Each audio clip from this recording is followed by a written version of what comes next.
Guys, to shift over, you don't need to, I don't see any burning desire to add to that. I'll move over to Senator Vance. Thank you, Mr. Chair, and thanks to the four of you for being here. I just wanted to sort of ask some questions, basically about, whether the new rule or the new proposal is unduly complicated. And so it's my understanding that under the administration's proposal, the responsibilities for authorizing, licensing, and supervising commercial space missions would be split between DOT and the Department of Commerce. Now, can you help me understand whether a mission will need authorization from the Department of Transportation or Commerce? Maybe Mr. DiBello and Mr. Coleman, when will something fall under Commerce's purview? When will it fall under Transportation's? Sure, thank you for the question, Senator. So there are two specific carve-outs in the proposal for the Department of Transportation. Activities that involve a human being are responsibilities that will rest with the Department of Transportation. Yeah. Activities that involve the transport of goods in space also will reside with the Department of Transportation. If the sole purpose of the operation or activity is for transportation, and there are a few of those activities would rest with the Department of Transportation. All other activities would rest with the Department of Commerce. And so what we have is a construct whereby for a single activity, only a single agency will have oversight of that responsibility. There is no situation in which both the Department of Commerce and the Department of Transportation will have joint oversight responsibilities for a single activity. So and just to follow up there, and Mr. DiBello or any of you can feel free to jump in here. So let me just sort of toss out this hypothetical and explain to me what I'm missing, or if I'm right, we can sort of go from there. So let's say I have an in-orbit servicing mission that might need to dock at a commercial space station for refueling or some other purpose. Now, under the proposals, I understand it. The in-orbit servicing mission would be licensed by Commerce, but then the commercial space mission or the commercial space station is licensed by the Department of Transportation.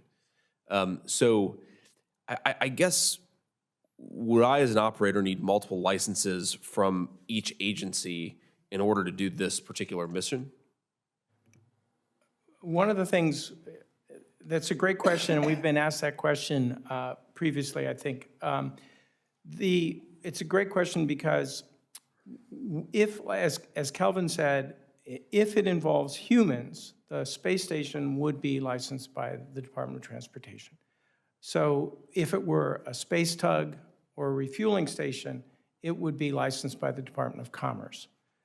In the business of refueling or a space tug would be a Commerce license.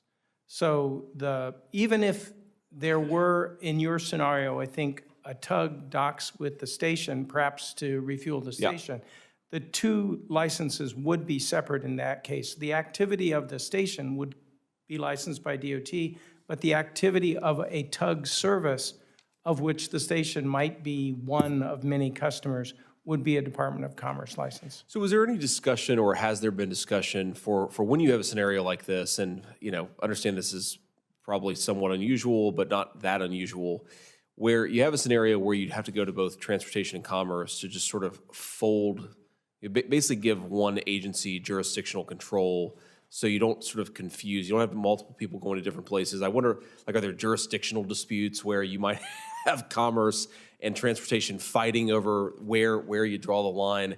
I just worry that as commercial space aviation or space flight becomes more complex, that you might create jurisdictional issues where maybe some other approach might just make it more simple.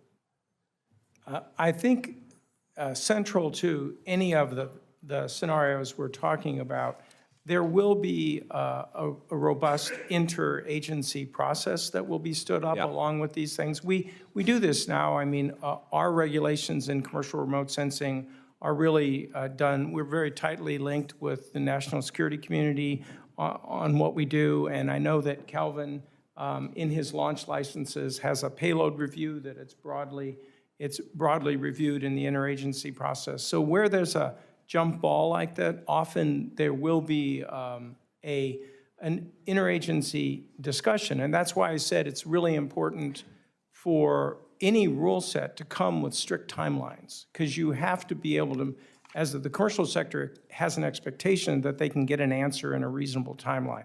So strict guidelines, strict timelines are important to move those processes along. Sometimes you have to talk to your interagency partners, but that process also has to have momentum behind it to meet the needs of the commercial sector. Sure. So thank you all. I'm mindful of my time here, so I'll yield back with just one final comment. I guess as this stuff unfolds and as we actually see how this provision plays out in the real world, just the one request is that if you see these sort of jump ball situations coming up and they're unduly complicated for the commercial space industry, maybe we can figure out ways to simplify them. That's just one big worry that I have with these things, is that these like weird jurisdictional jump ball issues, as you put it, might come up more than we'd like. Thank you. Thank you, Senator Vance. Ranking